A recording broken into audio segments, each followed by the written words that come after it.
Yeah, let's head on out and check out some more Beaufort. Should we do it? We're going to do it. And we can cover more ground by golf cart. So this is a great way to do a tour. And it's more of an outside COVID-friendly tour. I've had a lot of great feedback from people who come take our tour. Hey, how long have you been doing these golf cart tours for? October. And I stopped giving tours in my Mercedes Sprinter van back in March because of COVID. And then in October, I finally took delivery of this golf cart, which is a special Yamaha quiet technology golf cart. So it's gasoline, but it's quiet. Awesome. And I've gotten a lot of great feedback from tours on here, so it's been a lot of fun.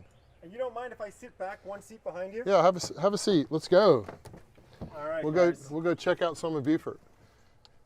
A lot of people pull down this street too because they know the big chill house is here. So that's why these cars keep showing up. Everyone wants to see the big chill house. Awesome. Hey, Bill, as we're driving around, just be aware as well that your microphone, if you turn your head too far back in my direction, we might lose the mic volume on it. Okay. So guys, if you're having trouble with hearing us or anything, please just keep the comments coming. Let us know if things aren't working right, because then we'll react to it. We're making this happen until it's done, so we're here for you. Now this area on the left here is known as the Green. It's owned by the Beaufort Open Land Trust to preserve the view. And I think, as I mentioned the other day, they had a Big Chill football game out here in the Big Chill movie. So during the Civil War, this is a tent encampment area that they have. But it's got beautiful view here, beautiful Spanish moss, live oak trees. Which apparently is neither Spanish nor moss? Neither Spanish nor moss. It's an air plant known as an epiphyte, and it's part of the pineapple family. Amazing. Now this house on the right here is the Berners Barnwell Sams #2. So Bernard Barnwell Sams had 11 children with his first wife. She was a Fripp, and he died in childbirth on the 11th. I might have mentioned this the other day, as a matter of fact. And then he married her cousin, also a Fripp, and had 4 more. So 15 children, decided he needed a second downtown house. And so this was his downtown house. The house and the columns out front are made out of brick. Amazing. And then the foundation is tabby, which is an oyster shell mix. And this down here, by the way, is a step up to get in your horse carriage. Right. We're doing a live tour. Oh, you guys want to say hi to the world? Hi to the world. They're actually, yeah? for real. Yeah, no joke. They're watching you guys right now. I mean, I hope you guys are actually together. And this isn't just... We've been together for how many years? 35 years. Ah, Sweet. 35 years. I guess that's why you guys are standing so close to one another. There you'll go by our little house with the little columns on the front. Well, be careful. We'll be over for dinner later on if you keep being so friendly.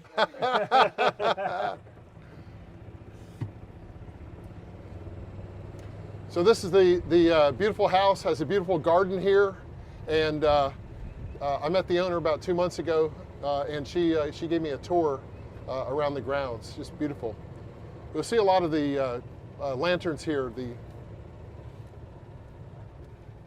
the flame out front. In Charleston, they have a lot of those too.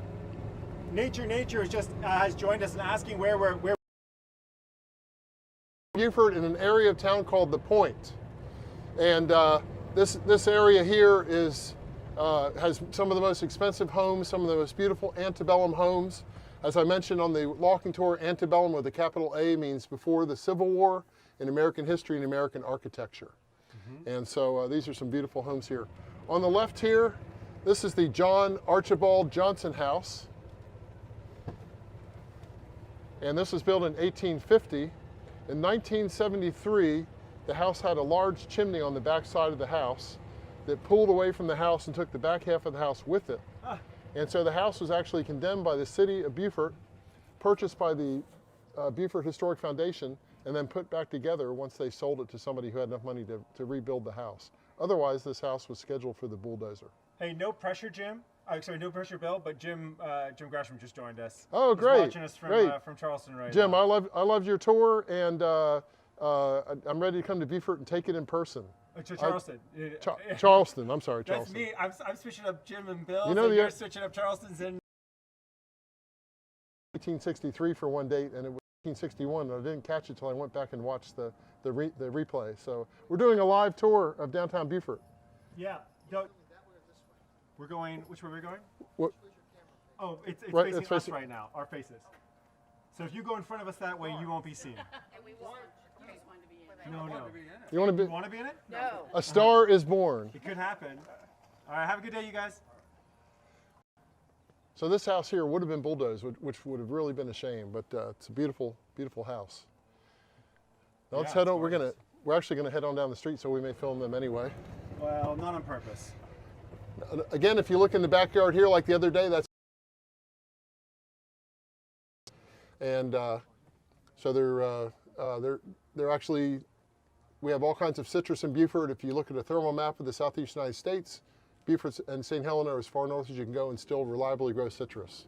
So we've got orange trees, lemon trees, grapefruit trees, kumquat trees, and they grow here year round, or they can grow because it's warm enough here year round. I was going to say, because I don't see a lot of citrus in Charleston. Too far north. Wow, just that distance is already too far north. I think there's some people who have citrus trees there, but they get too much of a frost sometimes. Now this pink house here is a house where Pat Conroy lived for 2 years when he was teaching at Beaufort High School. So this was after he graduated from Beaufort High, 4 years as a school, 4 years at the Citadel Military School in Charleston, and then he came back to Beaufort and was working as a school teacher. And this is where he lived. And right after he finished the Citadel, one of his people there that he knew really well, the Boo, who was Lieutenant Colonel Thomas Courvoisier, was demoted from being the Commandant of Cadets to being in charge of the warehouse and the laundry room. So Pat wasn't happy about that, so he wrote a self-published short story book called The Boo. And this is where he lived when he wrote that. Very cool. Now this is a little pink house here. Now, around that same time, his next door neighbor here was pregnant with their second daughter in this little pink house coming up here on the right. And her husband was off fighting in Vietnam as a fighter pilot and was killed in action. So Pat Conroy swooped in, married Barbara, Oh, gosh. and before the second daughter was born, and adopted both of the children. And so at around that point in time, Pat and Barbara moved around the corner, and he took the teaching job, teaching the Gullah children on Defusky Island. Defusky is off the coast of Hilton Head. You can see it from Harbor Town. And it's like an island sent back in time because there are no bridges to the island. We're going to go by the blower up here. Okay.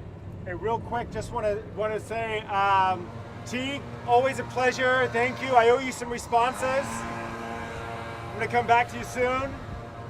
And Hale, we're shooting on a iPhone XR right now. I was trying before to get the 12 Plus to work, or the 12 Pro to work, but it wasn't working.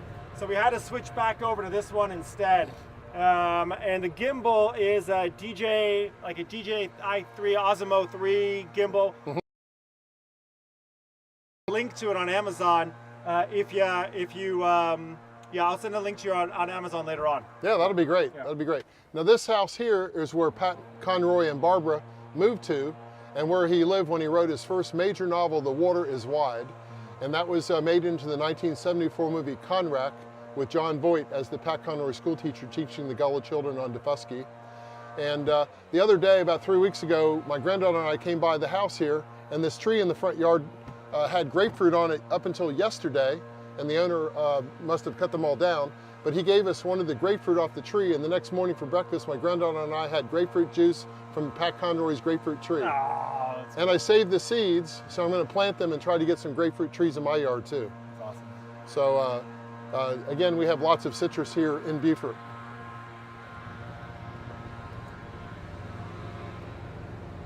Now, straight is where Blythe Danner and her daughter Gwyneth Paltrow stayed when Blythe was acting as Nick Nolte's wife in The Prince of Tides. So this is the house where they stayed. If you look around here, they have there's a ghost with St. Patrick's Day decorations up on the porch there. This house has the best Halloween party ever. 2 years ago, when they had the rave European dance music playing, and they had people that were dressed out in Halloween costumes to the nine. The guy who dressed as the Pirates from the Caribbean pirate could have been Johnny Depp. He had the braided beard and the whole thing. Wow, So cool. this was a great Halloween party they have here. Halloween's my favorite holiday. Now these two houses coming up here are very similar to each other because they're Sears and Roebuck kid houses from about 100 years ago. And I did some research recently. Amazon sells a kit house now, and this is true, for $31,000. And if you're Amazon Prime, you get free shipping, free freight. It's 2-bedroom house, 2 baths, takes 2 people 2 days to put together. So it's a kit house. Now, on the other side of the street here, this yellow house here, the gentleman who built this house went bankrupt when he was building it, and he had to do a lot of work on the foundation because this was a soggy area. F-35, there you go. Is that a 35 or is that something else? No, that's a different one. That'd be an F-16 or an F-18. Right, it's a long point. You can tell by the noise. It's loud, but the decibels from the F-35B are a lot louder. So this yellow house here, he went bankrupt during the building of it, and so somebody said, how much did you spend when you were building your house? He said, a pretty penny. So the nickname for this house is a pretty penny. I believe it. Jim, Waters Wide is also my favorite Pat Conroy novel. If I could ask you guys just a quick question. We're going over some bumps and such. How is it looking for you on the video? Is the gimbal taking out the bumps, or does it look really bumpy for you guys? Does it look stable or bumpy? If people could just let me know if it looks stable or bumpy for them, that'd be really great. That'll be interesting, yeah. And Folly Dude writes, that was an F-18 Hornet. Oh, thank you. Thank you, Folly Dude. Thank you. All right. Now, the other day on the walking tour, we saw the bust of Robert Smalls. Robert Smalls is a slave who was born behind this house here, which we locally call the National Historic Landmark. And when he was 22 years old, he was working on a steamship called the Planter up in the Charleston Harbor. And one night when the captain and crew went into town, he snuck his wife, children, and friends on board and took the steamship past the 4 Confederate checkpoints. First one was Castle Pinckney, and then the 4th one was Fort Sumter. And then he put out a big white surrender sheet, and he surrendered the ship to the Union blockade. The Union Navy made him the commander of that ship, Union Navy and Army, more or less for the remainder of the Civil War. It was headlines in the New York Times and the Boston, Philadelphia papers when he stole the ship. It was in the month of May. And so the Navy made him the commander on and off for the remainder of the war. After the war was over, he was paid a $1,500 finder's fee for turning over not only the ship, the Planter, but also it had a fresh load of guns on it. And with that $1,500, he spent $610, bought this house right here in front of us, the Robert Smalls house, and lived. The Confederacy put a $4,000 bounty on his head. Interesting, interesting. Yeah. So he was actually the first African American from South Carolina elected to the U.S. House of Representatives, served in the State House, served in the State Senate. He also was instrumental in the purchase of Parris Island by the U.S. Navy in the 1880s for ship rebuilding and refueling. And then at the end of his days, he was in charge of the U.S. Customs Duty House.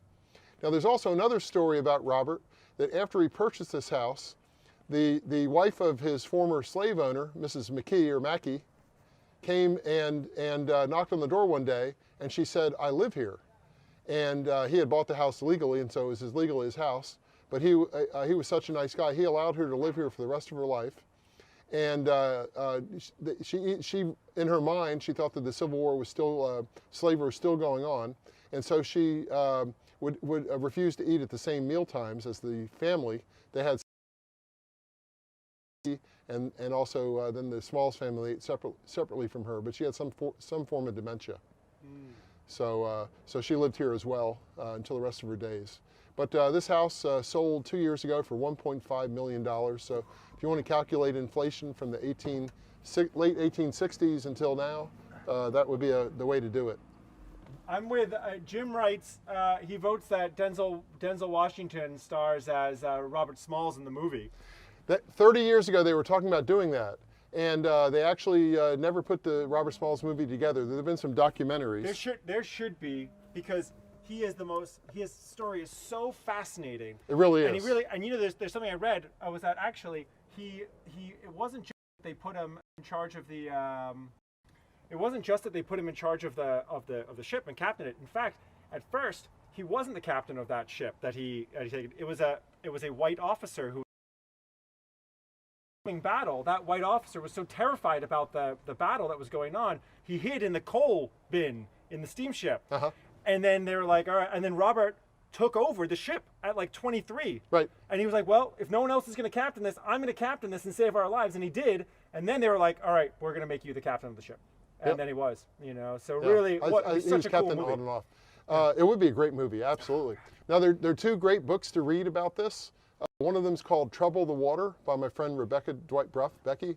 And she, 8 years ago, came to Beaufort with her husband from Texas, fell in love with the story of Robert Smalls, and told her husband when they retired 2 years later they were going to come to Beaufort, and she was going to write a book about Robert Smalls. It was released almost 2 years ago. It was in May, so it was the 2-year anniversary of the date that Robert stole the steamship, the Planter. And it's called Trouble the Water. Trouble the Water. And what was the author's name one more time? Author's name is Rebecca Dwight Bruff. I'll put a link into the bottom later on. In the comment section, guys, I'm definitely getting that book. Yeah. Like, for sure. Now, that's a historical fiction. And the other book is called Be Free or Die, and it's written by Kate Lineberry. She actually called me about 6 years ago when it came out and sent me a copy. And so I have to give her a shout out for this. You just read it front to back. The story of Robert Smalls is amazing. Awesome. And the title of the book, Be Free or Die, Robert Smalls and his wife agreed they would rather risk dying because at any point as slaves, they and the children could be sold off and they would never see each other again. Right. And so their plan was that if they didn't successfully steal the steamship, they were going to jump off, and they didn't swim very well and they would just drown in the Atlantic. Wow. So be free or die. American hero. All right, let's continue on here. Now, the slaves were not originally free. They were called by the Union contrabands or contraband of war.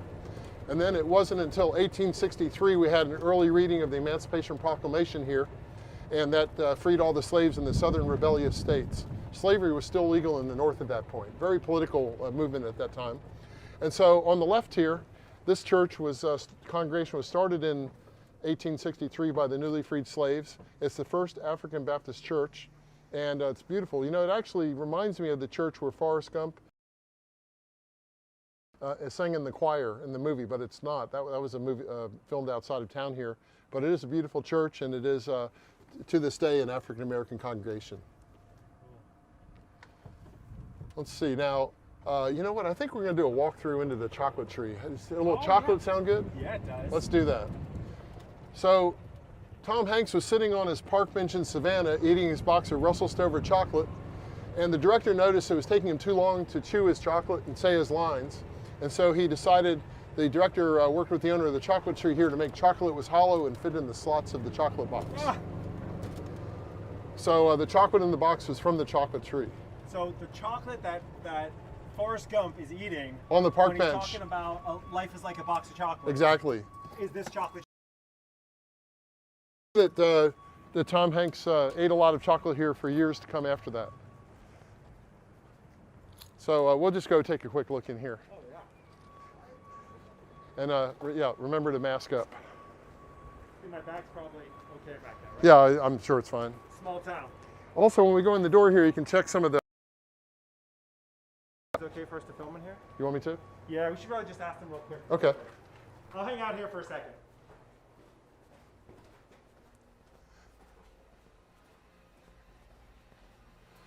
Hey, we're doing a live video broadcast. Would it be okay if we just walk in here for a couple minutes and show everybody what the chocolate tree looks like? You gotta ask the owner. Yeah, we have to ask. Okay, Hold on. we're gonna find out.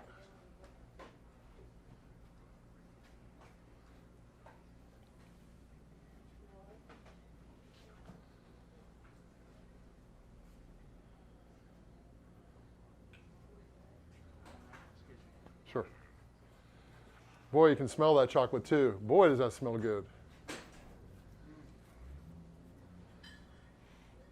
They do have all kinds of chocolate here, chocolate turtles and sand dollar sized chocolate.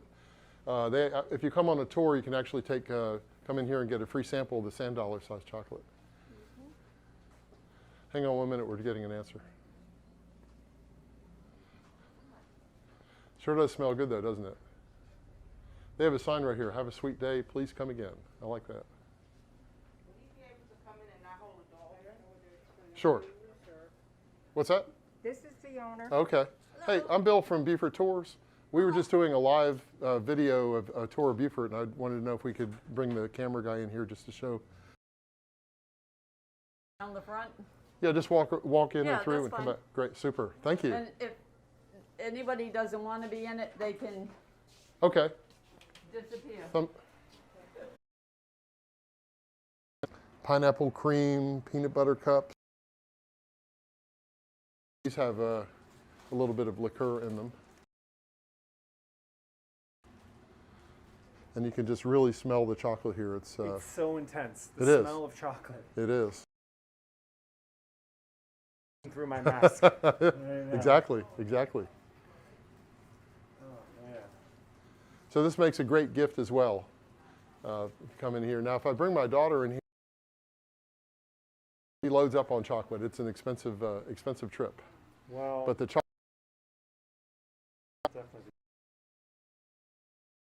Put a link to.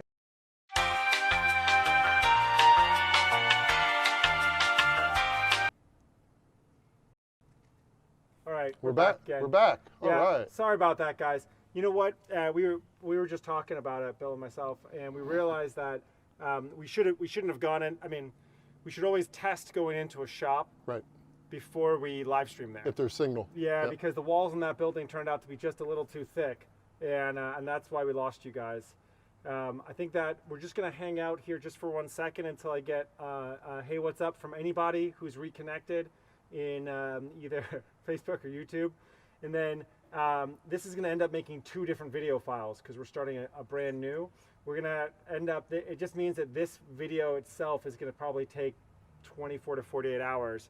So I'm going to want to marry together the first part that we've already done with the part that we've got coming up still for you guys. So once you have gotten back on the signal feed and you're out there again, I'm looking for you, Shannon. I'm looking for you, Folly Dude. You know, If they're on Facebook, does it just go blank and then the signal will come back? Is it could be that they're watching and then all of a sudden it's just spinning and spinning and spinning, saying waiting for feed. Right. The worst is that there's a complete chance that people could be watching that thing just spinning and spinning and spinning, and then it won't come back. And then unless they refresh their browser, Right. it won't come back again, and they won't know. Nobody's God, it breaks my heart. nobody's telling us I know that they it see us. makes me There we sad. go. Oh, Thank you. Oh, gosh, you guys are back. Honestly, it's like nothing breaks my heart more. We're Nothing learning. breaks my heart, We're but learning. We're yeah. learning. So if you're just coming back in with us now, thank you, Michaela, thank you, Eduarda, thank you, Joel, for saying that we're back. If we lose you because we have a signal breakage, we're going to come back again. And then at the end, any little bits and pieces of video, we're going to marry them together, okay? So, yeah, there's Folly Dude. Honestly, Folly Dude, we're not going to do any more of these unless you're watching. So we need you. We need you. Folly Dude is like Folly Dude and Shannon. Let's be honest. And Alba, if Alba shows up later on, like these are the people who, in a group, when we're doing like a live tour for real human beings, like in front of us, they're the nodders. Like, oh yeah, okay. Oh, okay. cool. And you look to the nodders Yeah. because they get it. And then like when they stop nodding, you're like, all right, something went wrong. I had to repeat it. So if we don't see you guys, then we know that we're doing something wrong. Thank you, Joel. You're the legend. You're the people back again. Ready. Good deal. Thanks, guys, for your patience.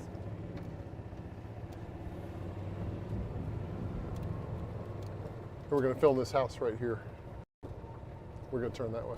All right.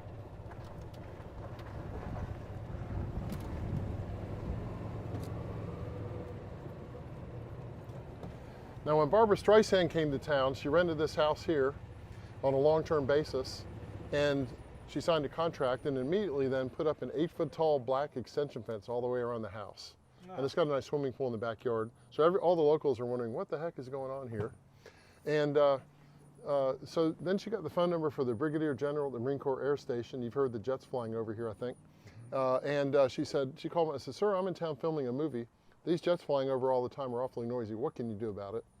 And he said, well, ma'am, exactly where are you located? So I'm at the corner of North and New Street in the Point, downtown Beaufort. Next morning, 6 o'clock sharp, double jet flyover right over top of the house.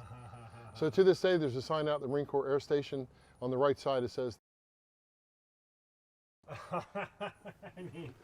I call it the Barbra Streisand sign. There it is.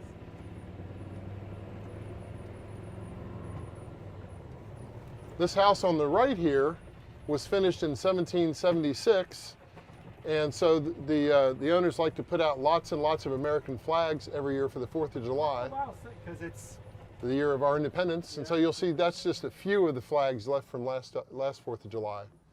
And they literally have tens of thousands of American flags in their yard. Normally they also have the Betsy Ross flag with the circle of stars up on the front porch there, but they don't have that up today.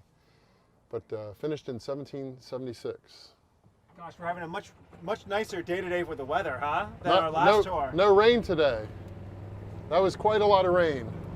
I didn't realize I was wet till the very end. You really get a feeling on this journey today on all the Caribbean colors Yep. that are also in the buildings here. Yep, exactly.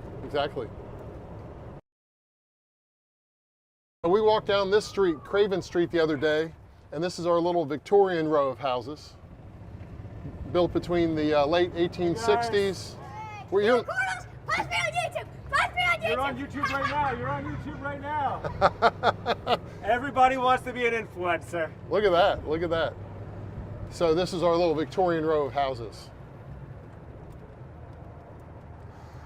Now this building on the far left here, it's a little brick building, is where a scene from the movie Something to Talk About with Julia Roberts was filmed. You'll see the 3 curves on the front of the building. It used to be a firehouse. And during the filming of the movie, the scene in the movie, now Something to Talk About, she stands up in the Savannah Women's Club and says, okay, who here has not slept with my husband, Dennis Quaid? During the filming, and she was in this building when she was finding out that he was cheating on her, she asked for a backdoor entrance into the Beaufort County Library, and she wanted to be able to sneak into the library and out the door before she had to answer the reporter's questions. Why in the world did you marry Lyle Lovett? I don't think she ever answered the question. She just divorced him a year or 2 later. This is a restaurant I mentioned the other day, Wren. They have a Carolina salad here that has fried green tomatoes and goat cheese. It's really, really good. Now as we come to the red light here, we're going to take a left, but straight up across is a famous bridge in the movie world. This is the bridge where Forrest Gump was near the end of his cross-country run. Now they put a Mississippi River sign up at the top of the bridge. They have the highway department put a sign up there, and they left it up for several weeks. So you can imagine people were a little bit confused for a while, because it's not the Mississippi River, it's the Beaufort River, part of the Intracoastal Waterway. And out after this bridge crosses the Ladies Island. The next bridge is Challen Creek Bridge, and that's where Forrest Gump started the cross-country run before he grew the beard. Once he grew the beard, the runner in real life wasn't Tom Hanks doing the rest of the running scenes. It turns out it was his younger brother Jim Hanks did all the running scenes. He was the runner in the family. I told that to some women on a tour one day, and one woman said, "I knew it. The runner's legs are longer than Tom's legs." Ah. So she checked out the legs for sure. Now this is not a drawbridge. This is called a swing bridge, and it actually has 4 large tires underneath it, and it rolls around, creating 2 large channels wide enough for pre-COVID. We have a cruise ship here from the American Cruise Line that comes into town and goes right through the center of it there. And it's a 100-passenger cruise ship from American Cruise Lines. So it's a very the bridge here is the only time you'll ever catch a traffic jam in Beaufort, because there really aren't enough cars here. But when the bridge opens to let boats go through, and it does it at the top of the hour and the bottom of the hour, and also if a commercial boat like a shrimp boat comes through, it'll open on demand for the shrimp boat. And so you could hit this bridge 2 or 3 times in the same hour sometimes. Wow. The cannon here they found deep down in the river here, and so they just went ahead and perched it here. Do you know when that cannon would have been from? I've heard Revolutionary War, but I don't have any more details on it. Now this house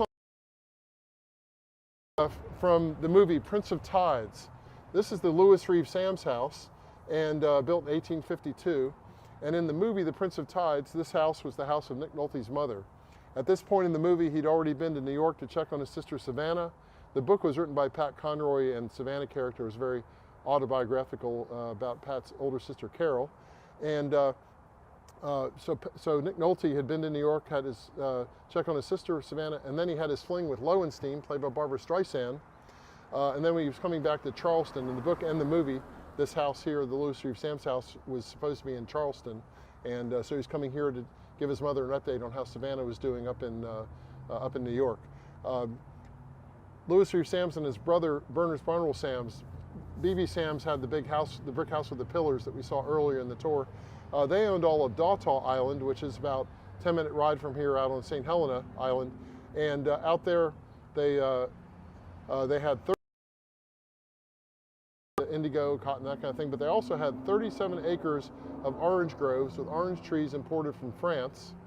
And Louis Reeve Samson's brother had died by the time the Civil War started, but their offspring owned this house and owned Dawtaw Island at the time of the Great Skedaddle. I talked about yesterday the Battle of Port Royal.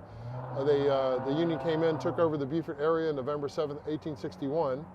And so this was Union occupied, and all of the locals skedaddled out of town. So when the offspring of Louis Reeve Sams left town, they carried with them orange seeds with these from the orange trees on their plantation, and they walked 400 miles by foot to Merritt Island, Florida, planted the orange seeds there in what's now known as the Indian River citrus groves. Oh, wow. So orange seeds came from France to Beaufort to Indian River down in Florida. So cool. I focused in for a second there as well on the blue, the light blue above the piazzas. Right. Because Jim also mentioned that the hate blue. Hate blue is an evil spirit. Right. And it looks like water or the sky, and that keeps the hates or evil spirits from coming in your house. Awesome. Thank you. So the other story about this house, a lot of people like to say that when they were doing the Great Skedaddle, they were throwing their luggage off the top floor balcony, and that's what broke the marble staircase here. I wasn't here, can't prove it, but that's the local legend. And this is another step up to get in your horse carriage right here. It is a beautiful house.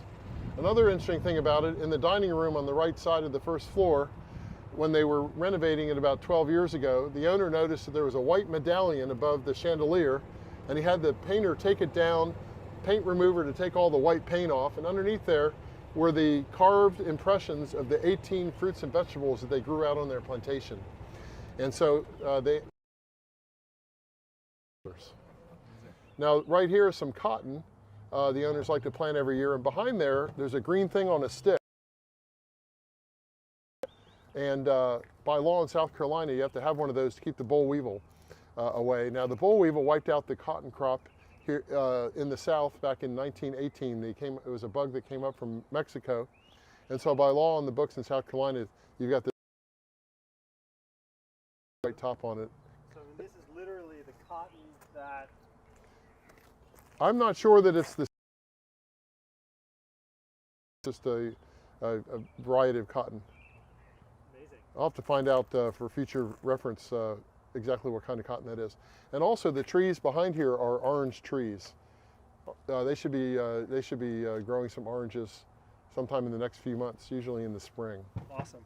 Hey, Bill, could you ask people just to check in real quick with us? I haven't had a comment in a little while. Yeah, can everybody just let us know that they're still getting the feed and send us a comment and just let us know how things are going. Let us know you're still there. That'd be awesome. On the left here, this house just went on the market about 2 months ago. We call it locally the Eyebrow house. Can you see the window up there? Let me get the angle on it. All four corners have that same window. So like I said, we call it the Eyebrow house. And the house is built in the in the 1890s.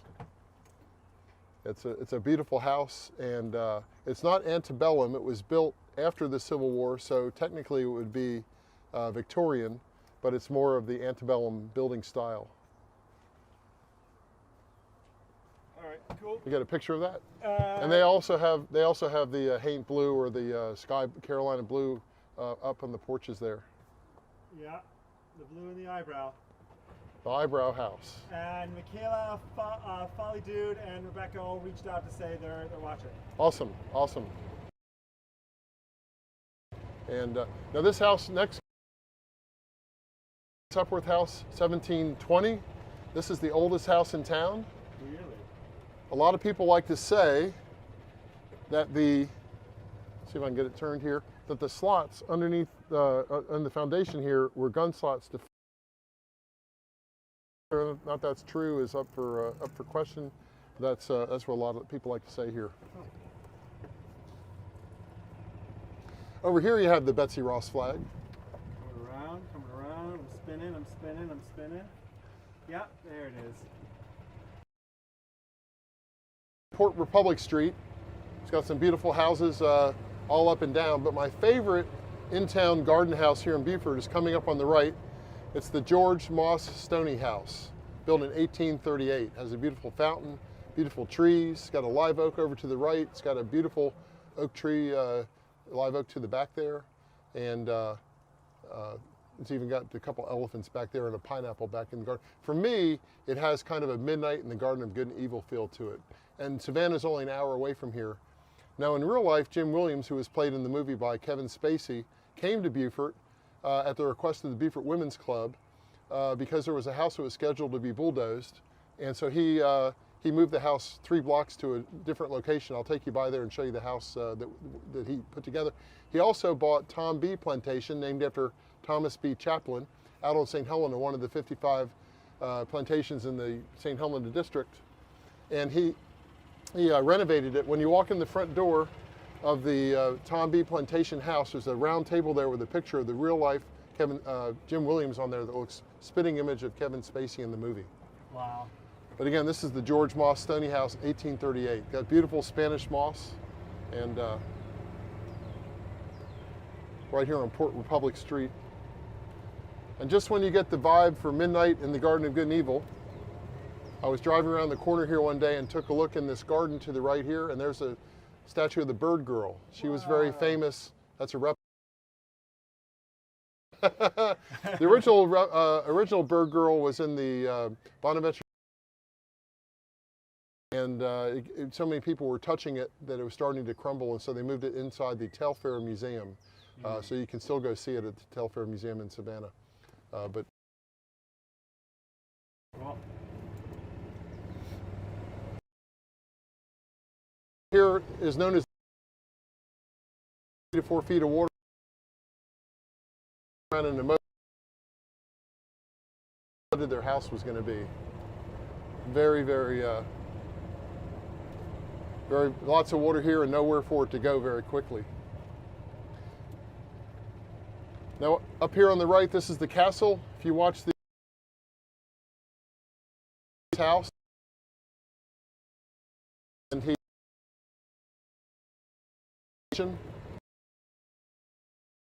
also been used still there. What they called back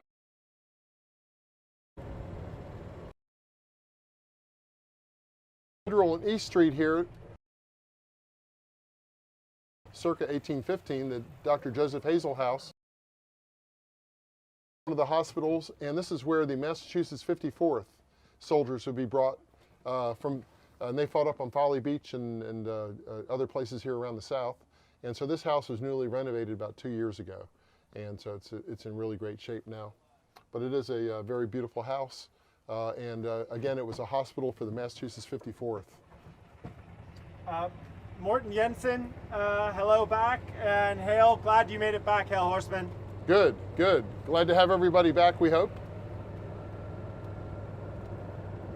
Some beautiful antebellum homes here. Hi there, have a nice day.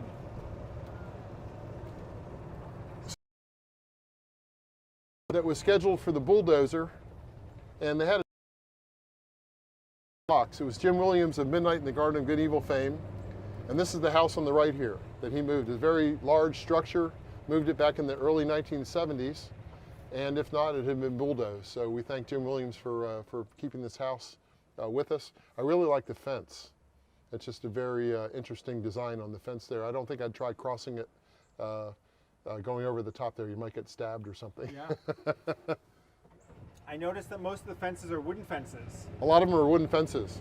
Is that the badge of honor thing, or is that? And I was noticing that too about the badge of honor in the video that Jim did, that they melted down and that they rebuilt with wooden fences. I've not heard about the badge of honor being done here in town, but this area was held by the Union and never challenged by the Confederates. So it's. Yeah, once the Confederates did the Great Skedaddle, they didn't come back till after the Civil War was over. Across the street, building in the movie White Squall, sailing movie. I don't know if the sun will ruin your view. But this was used as a Greyhound bus station at the very beginning of the movie. And so they pulled a Greyhound bus up, had a Greyhound bus sign. So you can imagine people from around town were just the movie location, not an actual Greyhound bus station. So, Lord Carteret, there was another Lord Ashley Cooper, which both rivers in Charleston are named after. Lord Craven, they were three of the Lords Proprietors that the King of England gave the territory of Carolina, the Carolina colony to. And so we're on Carteret Street right now. And we're entering the campus of the University of South Carolina, Beaufort. This building on the right was the original Beaufort College building, 1795. And during the Civil the Freedmen's Bureau. Coming up to the and this building here was actually in 3 movies. Now we use this. This building is the building where we had the Pat Conroy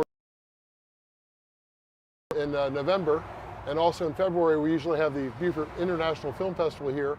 But this building was in 3 movies. The first one I talked earlier about. At the end of the movie, after she finds out her husband,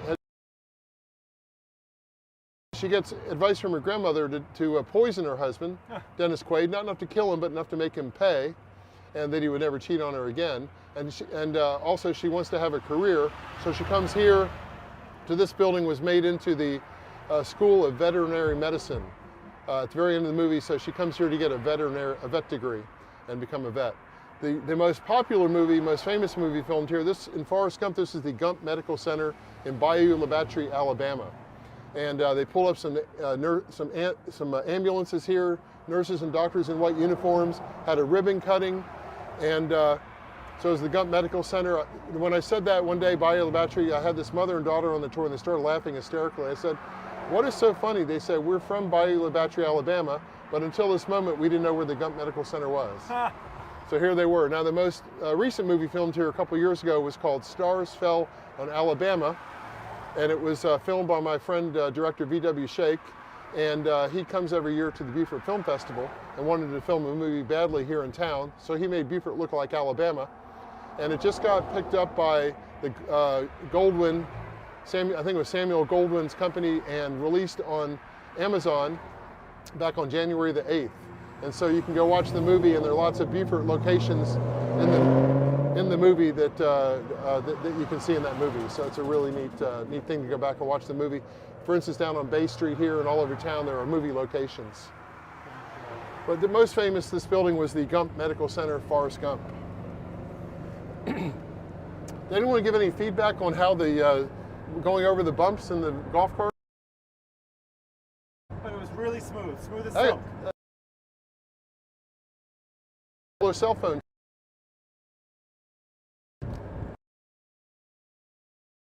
Here is the Bellamy Curve. Carteret Street changes names to Boundary Street. When they were looking to move to the decided this is the place for them. We're moving to Beaufort. So they bought a house a few doors down from me. But it's called Bellamy Curve. Again, it's part of the Beaufort River Intracoastal Waterway. So beautiful. I'm surprised we haven't had more jets flying over lately. Father Dude asked, what was the last movie that we were talking about again? Stars Fell on Alabama. Available on Amazon since January the 8th. That's actually a movie that I bought because I want to go back and check it out over and over again. Now the director VW had called me January of last year after they'd already finished filming most of the scenes, and he had seen my new Mercedes Sprinter van, black van, and they'd used a black van in the movie, but he wanted to fill in some scenes with a black van. So I went out to the movie location where they were filming some other scenes with a drone, and my job was to drive my van forward, back 7 times and drop off the stars to walk to their car, to the big truck. And unfortunately, just like Kevin Costner got cut out of The Big Chill, unfortunately my van never made the final cut of the movie, but VW promised me he'd give me credit at the end of the movie. So at the very, very end of the movie, it says, special thanks to Beaufort Tours and Bill Reynolds. That's great. I have friends who have a house here in Beaufort, but they're from Bologna, Italy. And the next day after the movie was released, they sent me a screenshot saying, Bill, we're here in Bologna, Italy, but we saw that the Beaufort Tours, Bill Reynolds got credit for helping out with the movie. So that was kind of cool. We're known around the world. Totally. So Beaufort being a hospital town, they started bringing the wounded Union soldiers here, 1862. And then officially in 1863, Abraham Lincoln declared the land straight ahead here behind the brick wall, we'll be there in a minute, as the Beaufort National Cemetery, on the same day as 9 other national cemeteries were created throughout the South. And so they started bringing the wounded Union soldiers to Beaufort. If they, some of them died, they'd bury them in the ground straight ahead here.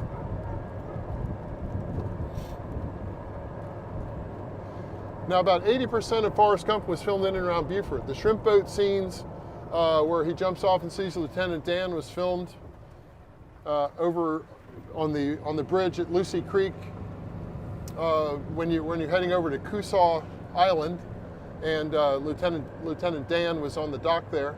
Then also the scene where all the shrimp boats get wiped out by the hurricane, and Forrest and the Bubba Gump Shrimp Company had a monopoly. But there's another scene that was filmed down the road here we'll go see, and that's where Forrest is riding round and round on the snapper tractor. And it was filmed at the Basil Green Complex. As a matter of fact, I think I'll just show it to you from a distance here. We're going to turn into the National Cemetery now. And if you came here 10 years ago, all of these grave markers here are veterans buried here in the last 10 years. And we have 1 or 2 burials, it seems like, every day. So if you go back and watch the movie Forrest Gump, there's a scene where he's riding round and round on the snapper tractor. And if you want to go see the blue building that used to be out here, across the street is Basil Green Complex, where they filmed the snapper tractor scene, snapper lawnmower. And then there used to be a blue building back here that was National Guard Armory. Now, also in the movie, he played football for Bear Bryant. In the movie, it looked like he was mowing the practice field with the snapper. And then the next day, he played for Bear Bryant, which was obviously University of Alabama. But those scenes were filmed at Walterboro High School, about 45 minutes northwest of here. Now in the movie The Great Santini, this is where they had the burial scene for Robert Duvall when he died a hero. And they actually had the Marine Corps jets fly over. And they probably were F-18 Hornets back then. It was 1991. And it could have been F-16s, I suppose. And they did the missing man flyover formation where one of the jets flies off in the formation. Now when they have burials here, sometimes they'll have 7 soldiers with the guns out, and they'll fire 3 times for the 21 gun salute. Again, these are all veterans of Vietnam, Korea, and World War II that were buried here in the last 10 years. It's inside the original brick wall where we'll see the veterans who are buried during the Civil War, mostly Union. About 8,000 Union soldiers are buried here during the war. But it's beautiful. It's got lots of live oak trees, Spanish moss, and it's a beautiful cemetery. Now, if you look on all 4 corners here, where you're looking to the right here, you'll see these blocks. These blocks are unknown Union soldiers buried here during the Civil War, and they didn't know who they were, so they made them, they buried each one in their own separate block, and they each have a number on them. Now with DNA, they could probably figure out who they were or who they were related to, but at this point it'd be a very expensive proposition to do that. Now Pat Conroy's father wasn't so happy that his son killed him off in The Great Santini in the book, but when the movie came out, we're going to go ahead and walk back here and we'll check out Pat Conroy's father's gravesite. When the movie came out, Don Conroy, Pat's father, realized he was somewhat of a hero. And so he was told, he was telling a nurse he'd be the only person buried here twice. Once in the movie, and in real life he's buried right over here. We're going to cut through here a little bit. And so he was a veteran of in the Marine Corps, World War II, Korea, Vietnam. Kayla says she's going to have to watch. There are Forrest Gump locations all over town, all over town. So these are all veterans buried here since the Civil War. I'll show you the Civil War Union markers later. But for any Pat Conroy fans out there, this is the final resting place of the great Santini, Don Conroy, Pat's father. Wow. And as I mentioned, he served in World War II, Korea, Vietnam, and died back in 1998. His wife died in 1984, but they had been divorced by that point. And so it's almost coincidence that she's buried just a few rows over here. We'll go check out her grave marker. And her second husband was in the Navy and also fought in World War II, Korea, Vietnam. And so Pat's mother is buried here as well. Now Pat, always the contrarian, decided he wanted to be buried, and he wasn't in the military anyway, so he couldn't have been buried here. But he is the only white person buried in an entire Gullah cemetery out on St. Helena Island. So this is the gravestone here of Frances M. Pete Conroy. The M is for Margaret. She went by Peg. And she died back in 1984. Wow. Wait, but she also served? No, she did not serve. Her husband's name is on the back side here, Captain Egan. Oh, okay. And so they bury the husband and the spouse. Oh, I didn't know that. Spouse here. Thank you for that. And sometimes some children as well. There's a question from Joel about how many people are interred here. So there are 8,000 from the Civil War, and there are over 25,000 total buried here in the entire cemetery. Now we're going to walk down this way. This was a discovery I made a couple months ago. So I mentioned earlier Pat Conroy, in the little pink house we saw on the tour, wrote his first book, The Boo. The Boo was about Lieutenant Colonel Thomas Courvoisier. He was Commandant of Cadets at the Citadel, and when Pat found out right after Pat graduated from the Citadel that Lieutenant Colonel Courvoisier was demoted to being in charge of the laundry and the warehouse, Pat wrote his first book, The Boo, a collection of short stories. And this here, Thomas Nugent Courvoisier, Lieutenant Colonel, is the Boo. And so all these three major characters in Pat Conroy's life are all buried here in the National Cemetery. And so also, I mentioned Pat's first wife, Barbara. Her husband, who was killed in Vietnam as a fighter pilot, he's buried here as well. So, but Pat himself, he's buried out in the cemetery out on St. Helena Island. It's actually the Brick Baptist Church Cemetery. It's hard to express the feeling here right now of how solemn it really is. It's quiet, it's solemn. A lot of people come to Beaufort, never come in the walls here, and it really is a unique place. It's such a shame not to come and visit this space. And of course, I mean, and pay respects and homage to the people who so many people have made the ultimate sacrifice. And we'll see, and we'll walk back over to the golf cart. We'll see a little bit later on that they buried the Union soldiers state by state. And so there's a whole entire section of New York soldiers who gave their lives here, and Pennsylvania soldiers and Massachusetts soldiers. Joel asked any unmarked graves. Joel, those are basically what these are. Unknown. These are unknown soldiers. Yeah, those are the unknown Union soldiers. And they're Union soldiers. All they have is the number. Now, one of the most interesting people buried here during World War II, there was a German U-boat that was captured up off of Cape Lookout, North Carolina, and when the Navy was bringing the U-boat prisoners back to Charleston, one of them died. So they brought him here to the National Cemetery and buried him here. And his grave marker only has his name, he was German, and the date of his death. They didn't even know his birth date. Didn't know anything about him. That's quite strange, though, that Germany didn't ask for or didn't reclaim the body. I agree. To have him return to Germany. He's buried here. Very interesting. Wow, thanks for that. That's really special. Let's see, we'll go see a few more things here in the National Cemetery. Check the turning radius on the golf cart. I don't think we're going to make it.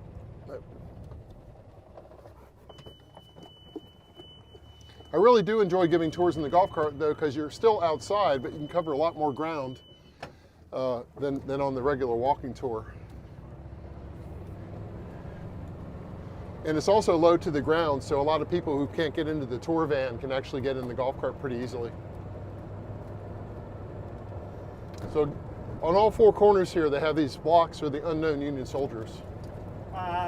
Jim asks, any Revolutionary War graves? Not in this cemetery wasn't started until 1862. Right. This was one of Lincoln's 4 or 5 big national cemeteries that he ordered, right? Yeah. Yeah. I'll tell you what we'll do. We'll go ahead and walk down here.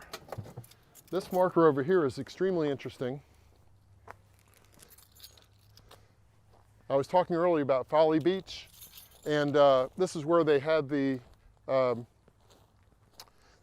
remains of up to 19 African Americans who fought with the Massachusetts 54th, and they had the reburial ceremony here in 1989.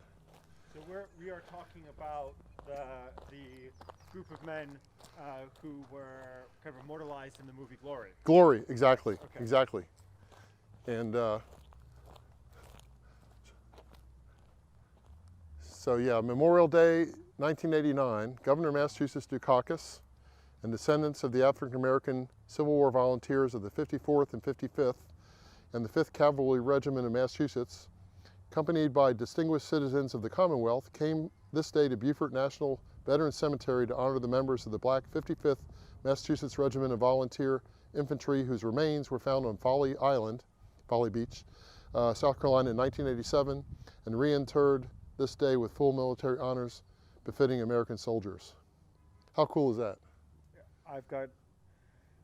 I don't have words for it. I have goosebumps and it's hard. I want to describe to the audience what it feels like right now to be here, and I can't adequately do it. Mm-hmm. Lost their lives on Folly Island in the siege of Charleston during the winter encampment of November 1863 to February 1864 Civil War. So if anybody out there hasn't seen the movie Glory, I highly recommend it. My only complaint about the movie was it was too short. I really, when it ended, I'm like, oh, that should have been a lot. They could have given a lot longer showing of the movie. Definitely. Gosh, it's very powerful. Well, we're walking through the unknown Union soldiers here again. They're all over the place. Another part of the small story, after he'd run the blockade, after he'd escaped and arrived at the Union blockade, they also turned him to helping raise Black African American soldiers, and he raised over 5,000 soldiers himself. Right. To those men to come, and many of them who, lost their lives shortly after having been made free. Exactly. So. Yeah, Robert Smalls really, of anybody I can think of in American history, really did not get his due. I think we should team together to start the petition for the Robert Smalls documentary movie, or something, because it needs to happen. It's such an amazing story. So nowadays, instead of Denzel Washington, his son, I'm not sure if his name is like Michael David Washington, something like that. John David Washington is a huge actor and would be about the right age to play the part. Right. 22, So 23, 24. we'll draft Denzel's son to play the part now. Somebody's got to fund the movie.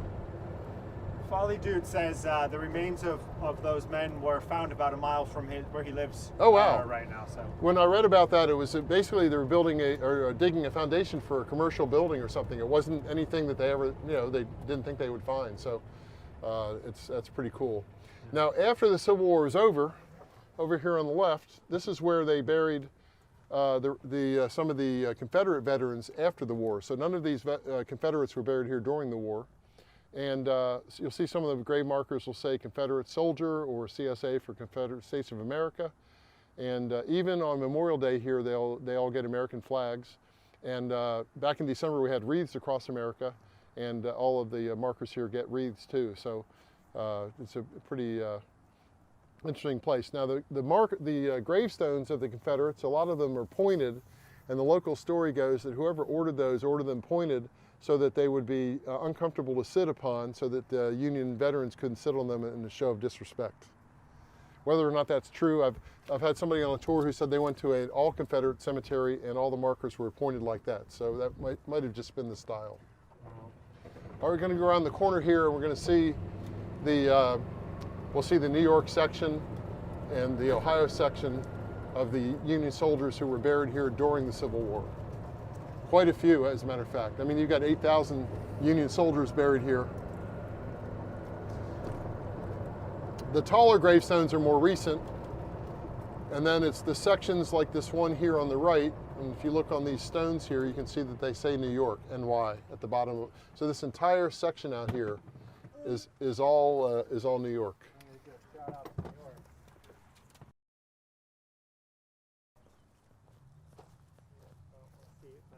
There we go. I gotta cast a shadow so you guys can see it. And every grave marker has a sequential number on it. And so that was George Norton, Sergeant. That was his rank in New York. Henry Olson, New York. It says Anthony, looks like Chloe, also from New York.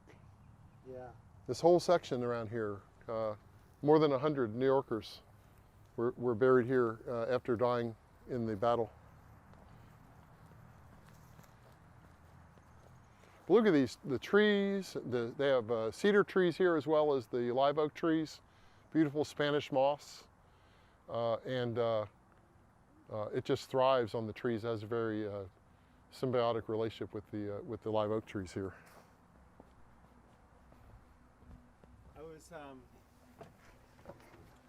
was pleasantly surprised not to see like lots of the Confederate flags stuck into the ground around the Confederate graves, which in some other locations you'll have a lot of them kind of. It happens it happens sometimes. We actually still in South Carolina celebrate Confederate Memorial Day. It's a state holiday where all state agencies are closed, and so sometimes people do put flags out here. Yeah. But it's pretty. You don't see them much. Now this is the Ohio section here, and just lots and lots of Ohioans who gave their lives for our country. And is it just New York and Ohio that would get broken out, or is it actually every state has its own section? Every state. Massachusetts over here, Pennsylvania's back there. Where's Connecticut? To be honest, I don't know. Oh, nutmeggers. Small state, but we're strong. I actually asked the people here if they had a map with that on there, and they don't. So one day I'm just going to walk out here and figure out exactly where all the different sections are. We'll walk over here on the wall. So given that Abraham Lincoln declared this the Beaufort National Cemetery back in 1863, we have a copy of his Gettysburg Address. November 19th, 1863. And I'm kind of a math nerd, so it begins 407 years ago. Our fathers brought forth on this continent a new nation. So 407 years, a score is 20 years, so that means 87 years prior to 1863. If you do the math, that takes you back to 1776. So 407 years is a fancy way to say the year of our country's independence. That was his dedication at Gettysburg, at the Gettysburg National Cemetery. That's amazing. Here, let's walk over here and we'll see one other interesting gravestone. You get all kinds of questions when you're on a tour. And I had a couple come on the tour one day and they said, we were over here yesterday and we saw this brown marker back here. And on the side of it, it says SEALs. Is this the Navy SEAL section? So I said, oh, let's. I stopped the bus and we get out and we come over and take a look.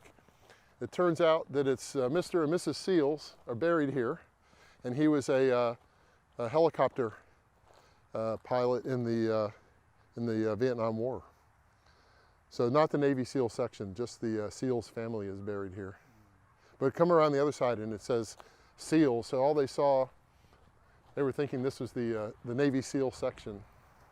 You know, what's interesting to me about it is that this particular marker, this gravestone, is different than the rest of them. So what I've been told is that you can apply for a variance to have any marker here as long as they approve it.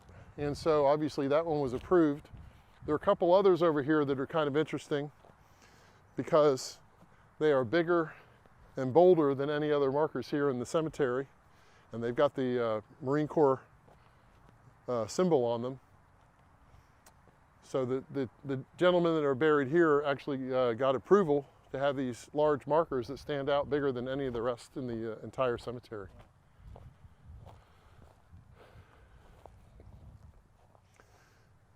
Enlisted 1907. It's got the Marine Corps symbol there on the top. And this one also died in 1907, interesting, at the Naval Hospital, Port Royal. So that's one of the 3 military installations we have here in town. We've got the Marine Corps Air Station with the jets flying over all the time. We've got Parris Island where the Marine Corps recruits train and become Marines. And we've got a U.S. Naval Hospital here as well. So a lot of military veterans actually come to Beaufort to retire.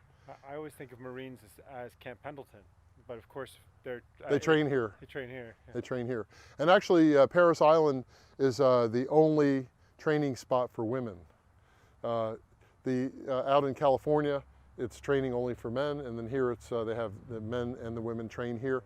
And that partly is probably part of the reason why they filmed the torture scene from the movie G.I. Jane here at Hunting Island State Park at the lagoon out there. It's right across from Parris Island, and even though it's called G.I. Jane, it was really kind of more of a Marine Corps recruit type of a situation or Navy SEAL type of a situation. This is a Scotsman here. Look at that, born in Edinburgh. Yeah, I used to live in Edinburgh. I actually live on Edinburgh Road up in Columbia, South Carolina, and if I pronounce it Edinburgh, people don't know what I'm saying. What you're talking about? I have to say Edinburgh. But I played some golf in Scotland years ago with my dad, and we drove through Edinburgh. They have the tattoo there every year. I'd like to go to that sometime. It's an incredible event when it happens. It's at the top of the Royal Mile, up on the Esplanade, and it's right in front of the castle. And well, historically, the Queen would always come, and at least for one day, and watch review the tattoo. Right. Right. Which, for everyone who's listening, it's basically all these different, military divisions put on march and present themselves to the viewing public. It's an incredible show. It's usually right around when the fringe is. Okay. They do a really great job of keeping the National Cemetery here maintained as well, and they contact us every so often to give us additional information so that we're up to date on what they're doing here. Kelly Huddy Robinson says aloha. Rebecca just told me of this. Enjoy Beaufort. Come visit. Hemingway's is one of those bars you go to after midnight. Okay. It is. It's a great little spot, and it's a kind of a hideaway, and a lot of fun to go there. We got to wait because we don't have a lot of acceleration here in the golf cart. National Cemetery. 1863. Really powerful. There we go. Now the light's turning. Here we go. All right, as we drive down to the waterfront, I'm going to tell everybody a little bit about the early 16th century Beaufort history. So in 1562, the French sea captain Jean Ribault sailed into the Port Royal Sound, landed on modern-day Parris Island, and started the French colony of Charlesfort, named after the King of France. 2 months later, he told his men he'd be back with supplies, and a year later, he had not come back for them. He took their only ship, and actually he was detained in the Tower of London along the way. And so a year later, his men mutinied, and with the help of the local Yemisi Indians, built a ship, almost a raft, tied together with clothing and that kind of thing. And they made it back to the English Channel where they got picked up, and a few of them didn't make it. At the very end of the journey, they had some cannibalism. And so that was the end of Charlesfort. 1565, Pedro Menendez of Spain sails into St. Augustine, founds America's oldest city. The following year, however, and this is not well known in American history books, and I'll explain in a minute why, 1566, Pedro Menendez sails into the Port Royal Sound, sees the remains of the French fort, Charlesfort, on Parris Island, and builds the Spanish colony.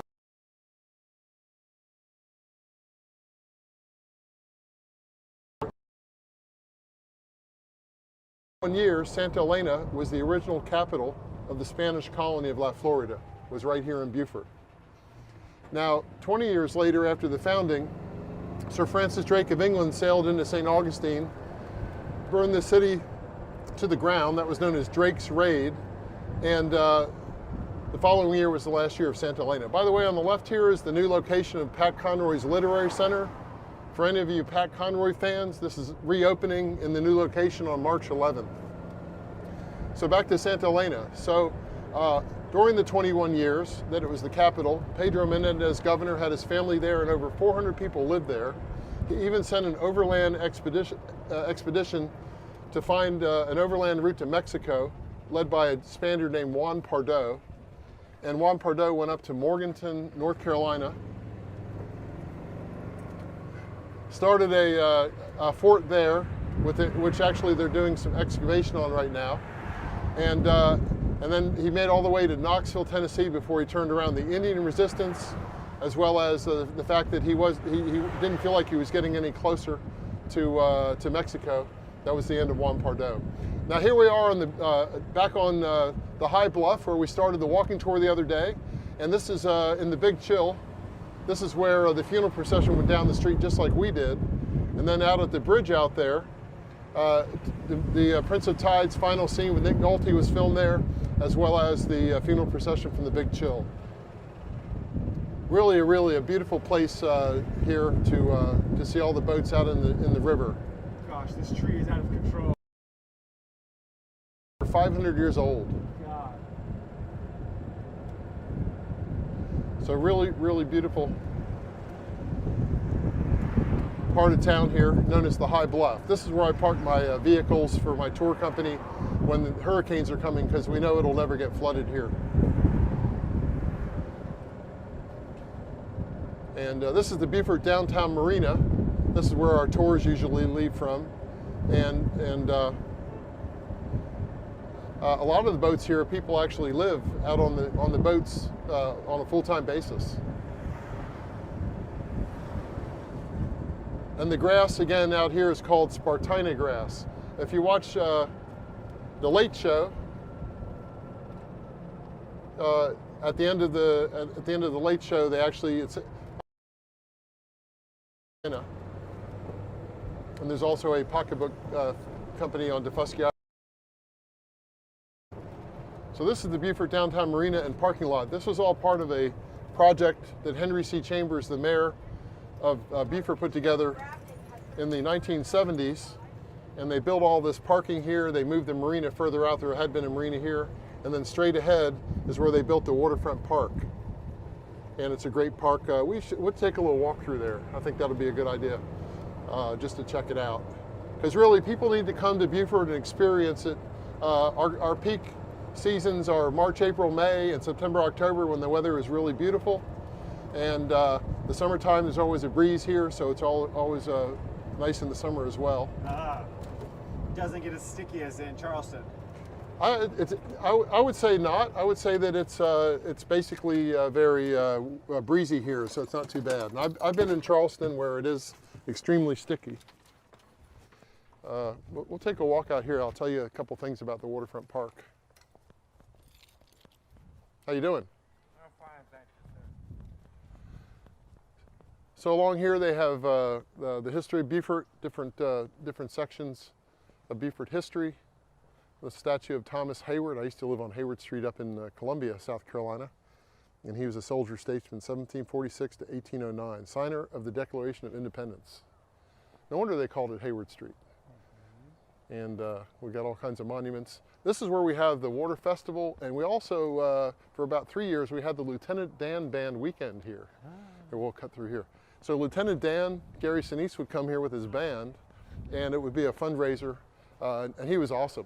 This whole park would be filled with people. Now, as you look at the park, you would think that they filled this all in with solid dirt when they built it out from the restaurant part here, but actually, a lot of it's built on pilings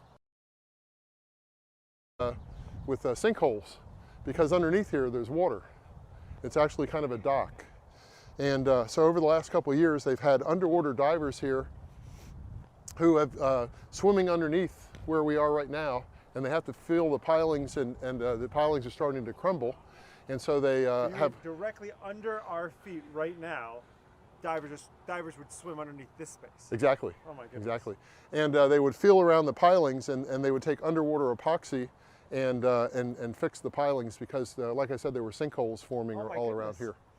So I don't know exactly how much of the park is over top of water, but it surprised me that any of it was, because it looks like it would be filled with dirt all the way out there. Yeah. Now here's the downtown swing bridge. Forrest Gump was near the end of his cross-country run here. Right. Again, it's not a drawbridge. It rolls around on these 4 huge tires. I was under there when it was rolling one time in my boat, and it's a really cool bridge. We're hoping to keep it for many years to come. And then along here, this is the restaurant. Porches out on the back, so that's, and the city allowed them to expand the porch seating a few years ago. And so, as a matter of fact, if you look under there, there's Hemingway's. Oh, no way. It has no access from the main street. You have to walk around. Here, let's walk over there. Maybe we need to get a beer. I remember your beer story from earlier. I've got some big driving in front of me, unfortunately. Today.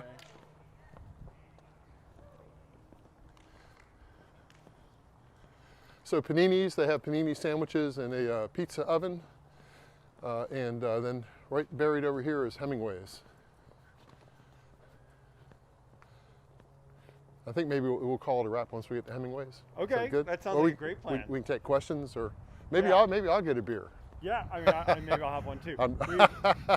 It's good because my battery's running low, and I think we managed to shake off a lot of our followers with me stopping and starting. Gotcha, So. gotcha. So there you can see the Hemingway sign. Ah, there it is. Very cool. Should we go in, grab a beer? If you want to, sure. Sure. Well, why don't we do this? Why don't we let everyone, not to throw cold water on people, but we've been going at it for, in this last filming, we've been going at it for 56 minutes. Oh, there you Which go. means that we had at least another like 20 minutes before we lost the first one, and Exactly. 20 minutes after the second one. And the I rest could of never them. keep up with Jim.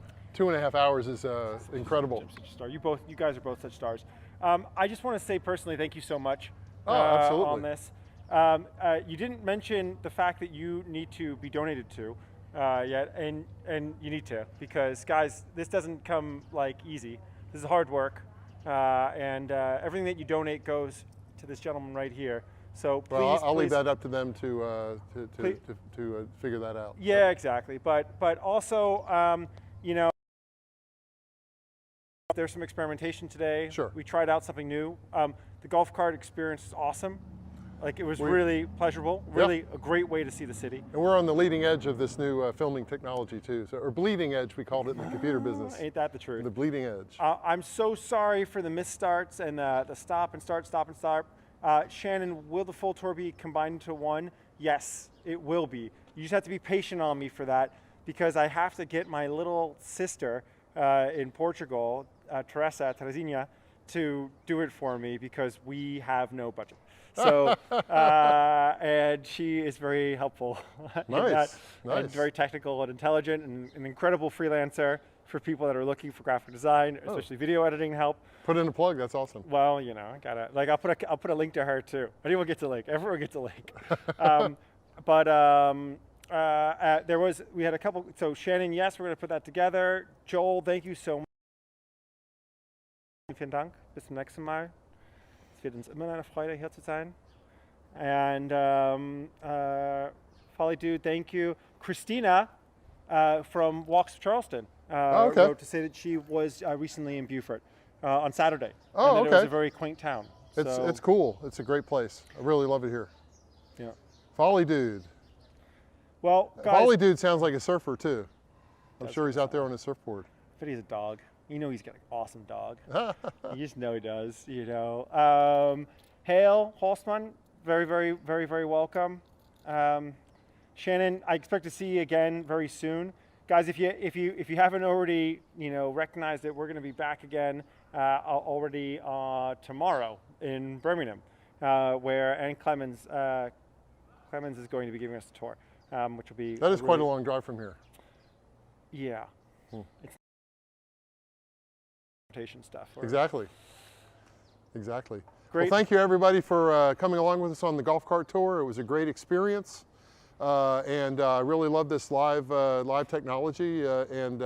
Thanks to Chris, I think we're going to be doing some live tours solo if we can figure out how to do it. Well, he says it's easy. I mean, we spent an hour at lunch going through it. You got it. You know how to do this. You figured it out. I'll figure it out for sure. If not, Shohei can tell you how to do it from Kyoto. I'll get him cool. on the phone with you, and then he'll sort you out. And I'll have to get a new phone first. My phone just doesn't have memory on it. It's your honor. You get to press the end button in the top All right-hand corner. We'll see you all next time here in Beaufort. Thanks for coming along. Thanks, guys.